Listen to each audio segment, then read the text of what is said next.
Bismillahirrahmanirrahim. Assalamu alaikum students. I hope you all are doing great. In previous lecture we have started our chapter number 12 और जिसमें हम लोगों ने देखा कि लूप्स क्या हैं और लूप की एक टाइप हम लोगों ने पढ़ी थी व्हाइल लूप और उसको हमने एग्जांपल्स को आईडीई पे रन करके भी देखा था।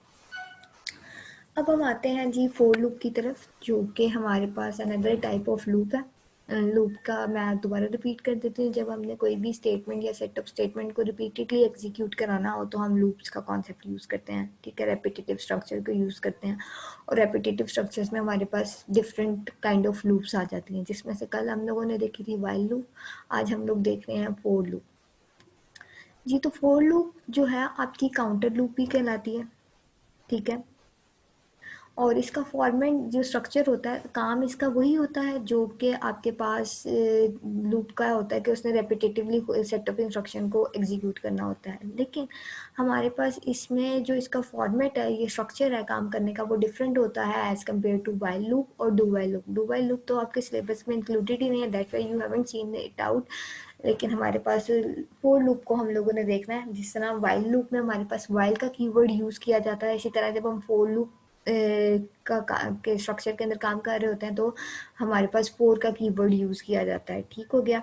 और फोर के कीवर्ड देख लेते हैं क्या हम लोग स्ट्रक्चर और इसकी बॉडी इसको कैसे यूज़ किया जाता है। ये देखें यहाँ पे हमारे पास फोर का कीवर्ड यूज़ किया जाता है और इसके अंदर सबसे पहले इनिशियलाइजेशन, जैसे कि व्हाइल लूप में हमारी इनिशियलाइजेशन व्हाइल की कंडीशन से ऊपर आ रही थी, जहाँ पे हमने लिखा था इंट n और n इज इक्वल्स टू 1, यानी डिक्लेरेशन और इनिशियलाइजेशन कहाँ पे थी, ऊपर थी, ठीक हो गया। लेकिन यहाँ पे इनिशियलाइजेशन हमारे पास क्या है, लूप के अंदर है, लूप के कंडीशन के साथ ही है, यानी कि विद इन लूप फोर के साथ इनिशियलाइजेशन।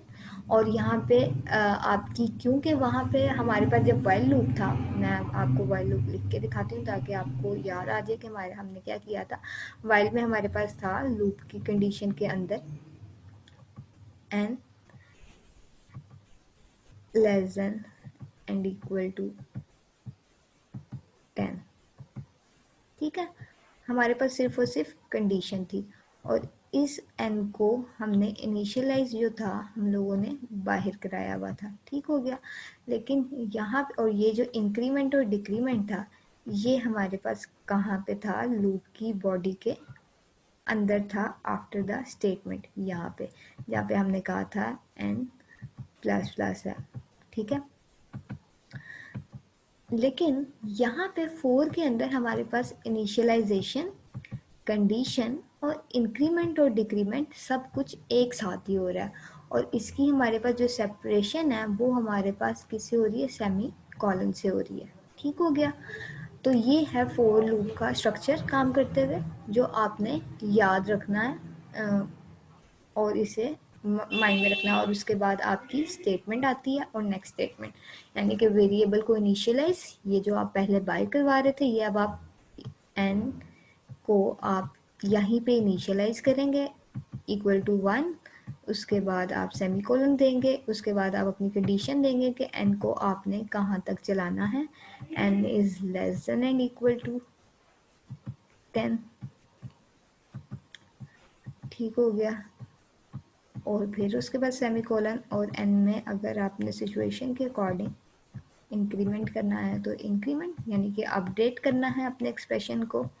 तो ये सब कुछ हम लोगों ने एक साथ ही डिफाइन कर दिया। तो that's how the format of loop, for loop is different from while loop. और उसके बाद लूप की बॉडी के बाद अगर आपके कोई नेक्स्ट स्टेटमेंट है तो वो आपकी, तो ये था आपका लूप का स्ट्रक्चर, ठीक हो गया। अब हम ज़रा ये ड्राइंग्स को क्लियर कर देते हैं और एनोटेट को पॉज कर देते हैं और चलते हैं अपने नेक्स्ट स्टेप की तरफ, जिसमें हम थोड़ा सा मज़ीद समझने की कोशिश करते हैं कि लूप, फोर लूप में हमारे पास क्या होता है। कि हमारे पास जब उसके ऐसे ही आता है, इनिशियलाइजेशन होती है, इनिशियलाइजेशन के साथ कंडीशन होती है, बॉडी ऑफ लूप होती है।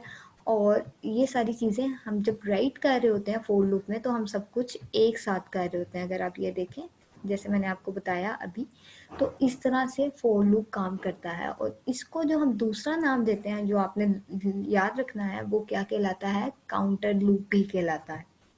हाँ, अब हम चलते हैं IDE की तरफ और थोड़ा सा इसे प्रैक्टिस करते हैं और समझने की कोशिश करते हैं कि फोर लूप कैसे काम करता है। तो हम लोगों ने प्रीवियस क्लास में हम लोगों ने हेलो वर्ल्ड का प्रोग्राम देखा था और उसको हम लोगों ने 10 टाइम्स प्रिंट कराया था while using the while loop. अब हम उसी हेलो वर्ल्ड के प्रोग्राम को प्रिंट कराते हैं while using the for loop. ठीक हो गया। फोर हम लोगों ने वेरिएबल डिक्लेयर ऊपर कर दिया और उसकी इनिशियलाइजेशन हमने इसके फॉर्मेट में पढ़ा कि फोर लूप आपका कैसे काम करता है कि आपने सबसे पहले वेरिएबल को इनिशियलाइज करना है, उसके बाद वेरिएबल की कंडीशन देनी है, कंडीशन के बाद आपने उसका अपडेट एक्सप्रेशन देना है जो कि इस टाइम इंक्रीमेंट में है, और उसके बाद आपने लूप की बॉडी के अंदर आ जाना है और लूप की बॉडी के अंदर आपने बताना है कि आपने क्या करना है। तो मैंने प्रिंटफ क्या कराना है, प्रिंटफ कराना है जी, सॉरी, हेलो वर्ल्ड, हेलो। अगर कुछ और प्रिंट कराना है तो हम वो भी करा सकते हैं, हेलो वर्ल्ड और /n। जब every time hello world print हो तो उसके बाद नेक्स्ट लाइन में चला जाए। तो ये है आपका फोर लूप। ज़रा इसको रन करके देखते हैं हम कि ये कैसे काम करता है, कर रहा है, हम कोई मिस्टेक तो नहीं कर रहे। तो ये देखें, इसने आपका 10 टाइम्स हेलो वर्ल्ड प्रिंट करके आपको दे दिया। अब हम दोबारा चलते हैं और सेम वही काम करते हैं जो हमने पिछली दफ़ा किया था कि हम उसका काउंट भी साथ दे देते हैं।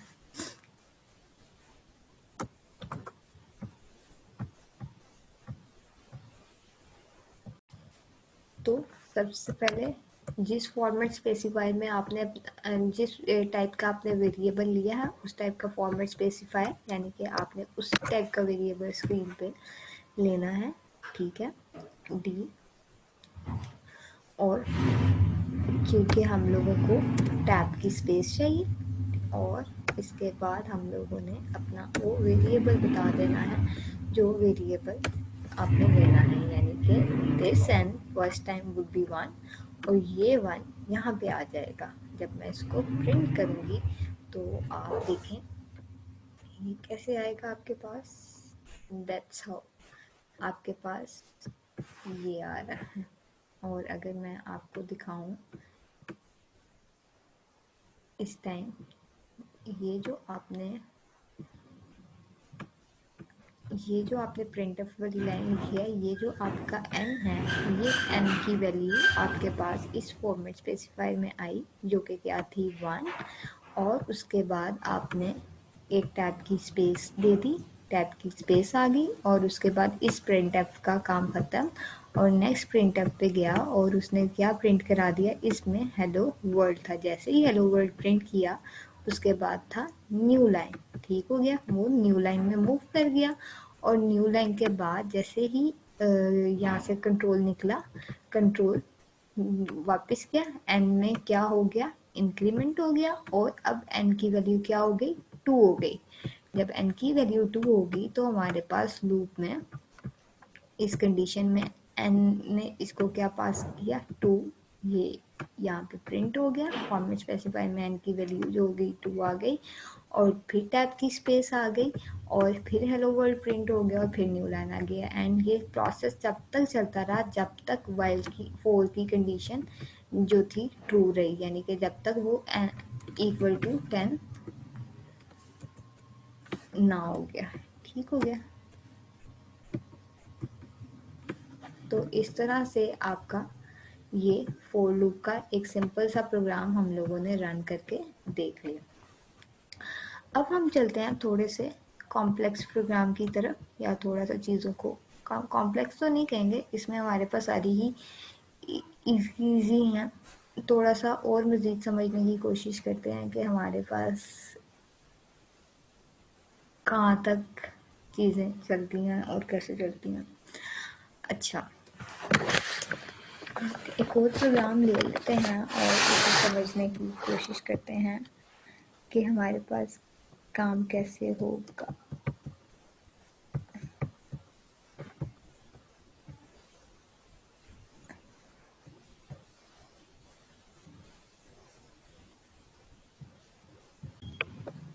जी, तो फोर लूप का एक और प्रोग्राम देख लेते हैं, और वो प्रोग्राम ये है कि हमने एक ऐसा प्रोग्राम लिखा है जिसमें हमने 1 से 100 के दरमियान जितने भी 1 से 100 के दरमियान जितने 100 तक जितने भी ऑड नंबर्स आते हैं उन सब का सम दिखाना है, यानी कि 1 प्लस 3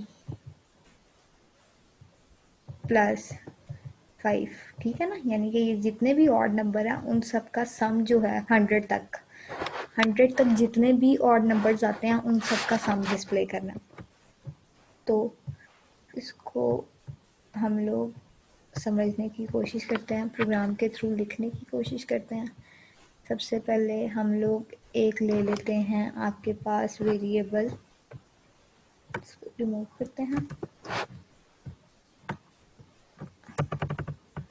आपके पास हम लेते हैं एक वेरिएबल, सम के नाम से ले लेते हैं या एस ले लेते हैं, सिंपल रखते हैं, और सी, ठीक हो गया।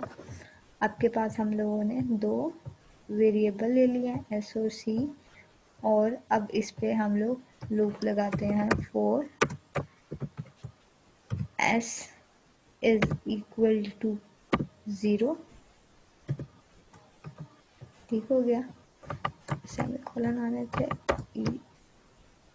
एस जो है आपका 0 के इक्वल हो गया है, और c इज इक्वल टू 1। मैं आपको एक्सप्लेन करती हूँ कि ये क्यों लिख रही हूँ c इज इक्वल टू 1, और उसके बाद आ जाएगी आपकी condition c is less then 100, और c इज, और उसके बाद आपने जो उसमें इंक्रीमेंट करना है c plus is equal to 2, आपने जो इंक्रीमेंट करना है। अभी आपको स्टेटमेंट मुश्किल लग रही होगी, पहले से मैं इसको लिख लूँ, then I will explain you के हाउ इट इज वर्किंग।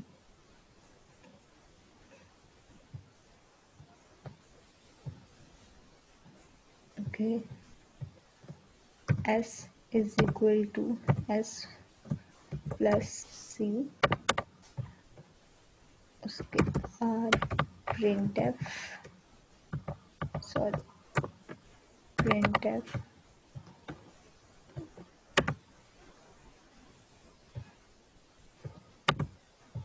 जब हम प्रोग्राम लिख रहे होते हैं उसकी इंडेंटेशन बड़ी इंपॉर्टेंट होती है, ये जो होती है ना सीक्वेंस, इससे आपकी चीज़ें स्ट्रक्चर्ड रहती हैं। अच्छा जी, आप printf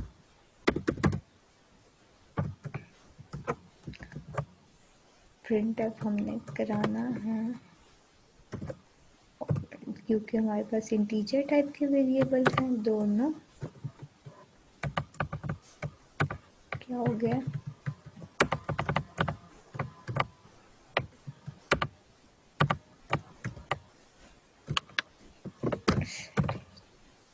डी, और यहाँ से आ गया आपका एस, ये हो गया आपका प्रोग्राम। अब इसको समझ लें, थोड़ा सा लिख लेते हैं, सम इज इक्वल टू, और उसके बाद ठीक हो गया। यहाँ से फॉर्मेट स्पेसिफायर के अंदर अब यस की वैल्यू आ जाएगी।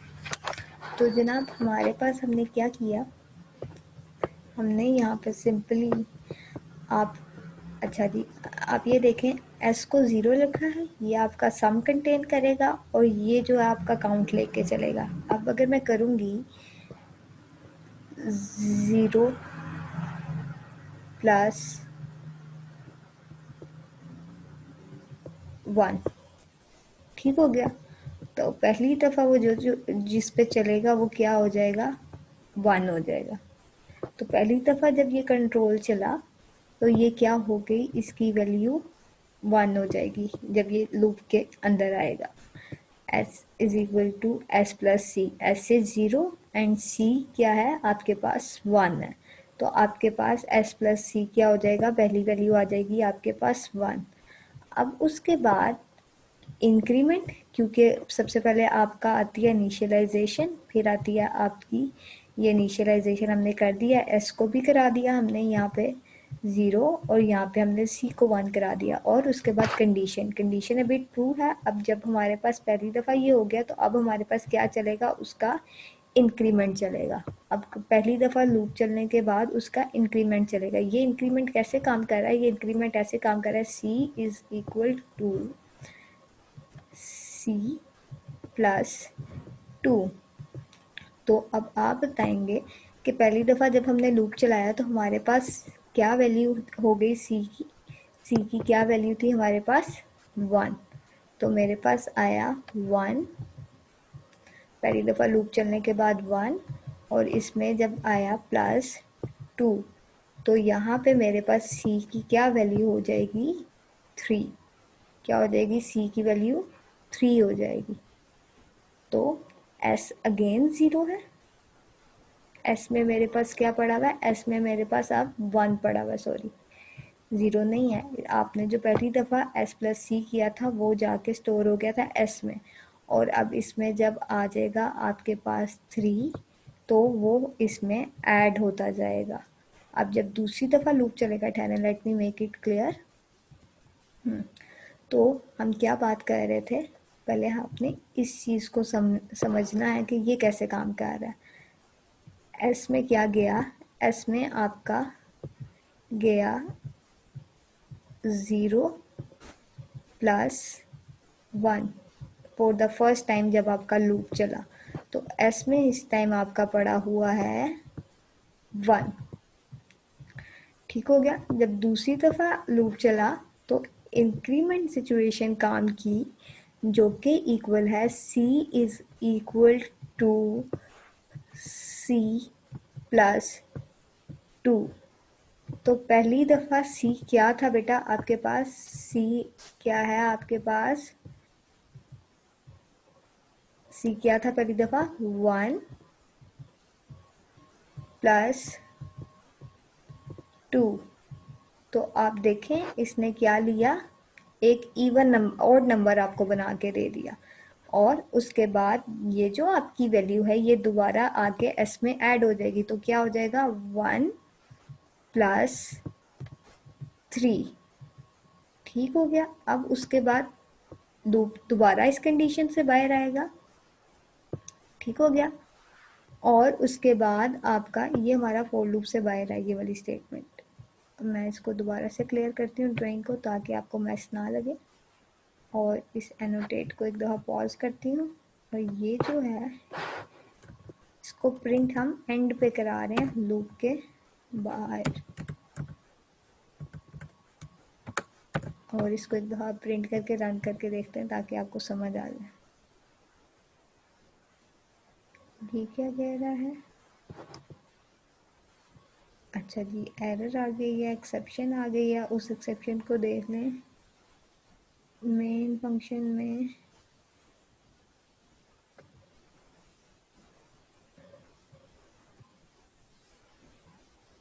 ओके, यहाँ पे हमने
अच्छा जी, इसमें एरर कहाँ पे है देख लेते हैं।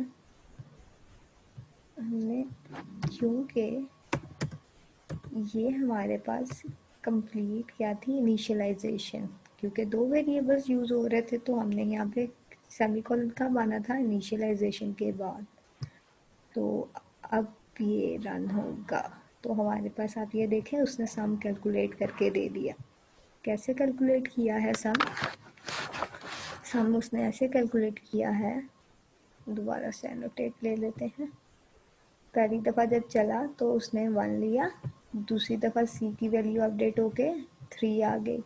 जब तीसरी दफ़ा चला तो सी में मेरे पास क्या था, 3 था, ठीक है ना, क्योंकि जब यहाँ पे ये तो ऐड होने की मैं आपको बता रही हूँ, लेकिन जब तीसरी दफ़ा लूप इंक्रीमेंट के लिए आया तो सी में क्या पड़ा था, 3। तो C is equal to C plus 2, 3 plus 2 मेरे पास क्या हो गया, 5 हो गया। तो यहाँ पे अगली दफ़ा इसमें क्या हो गया, 5 ऐड हो गया, और ये इसी तरह लूप चलता गया जब तक आपका कंडीशन ट्रू नहीं हो गई, ठीक है। तो ये था आपका फोर लूप के साथ आपका प्रोग्राम, जिसमें आपने ये भी देखना है कि जब रन टाइम पे आप काम कर रहे हैं तो अगर आपका कोई एरर आ जाए तो आपने उस एरर को कैसे फाइंड आउट करना है। जैसे कि अभी while writing the program in the compiler I get to know कि मैंने यहाँ पे एक मिस्टेक कर दी है जो मुझे समझ भी नहीं आ रही थी कि व्हाट आई हैव डन। तो मैंने एक कॉलन की मिस्टेक से मेरा प्रोग्राम रन नहीं हो रहा था। तो ये पूरा क्या थी, इनिशियलाइजेशन। फोर लूप में, जैसे कि वाइल लूप में हमारे पास पहले इनिशियलाइजेशन होती थी, फिर कंडीशन आती थी और उसके बाद आपका इंक्रीमेंट आता था। यहाँ पे हमारे पास तीनों सिचुएशंस, तीनों चीज़ें एक साथ आती हैं। आपकी इनिशियलाइजेशन, ये हमारे पास अगर मल्टीपल वेरिएबल्स हैं जिनको आपने इनिशियलाइज कराना है तो आप उसे कॉमा से सेपरेट करेंगे, और जब आपकी इनिशियलाइजेशन कंप्लीट हो जाएगी तो व्हाट यू विल ऐड, आप सेमी कॉलन ऐड करेंगे, और उसके बाद आ जाएगी आपकी कंडीशन, और कंडीशन के बाद आपका इंक्रीमेंट। तो आज के लेक्चर में हम लोगों ने सीखा कि आपके पास फोर लूप कैसे काम करना है, जिसके हम लोगों ने 2 प्रोग्राम रन करके भी देख ले और उसको समझ भी लिया। I hope the lecture is clear to you all. If there is any issue regarding the lecture, you can ask in the comment section. Jazakallah. Allah Hafiz.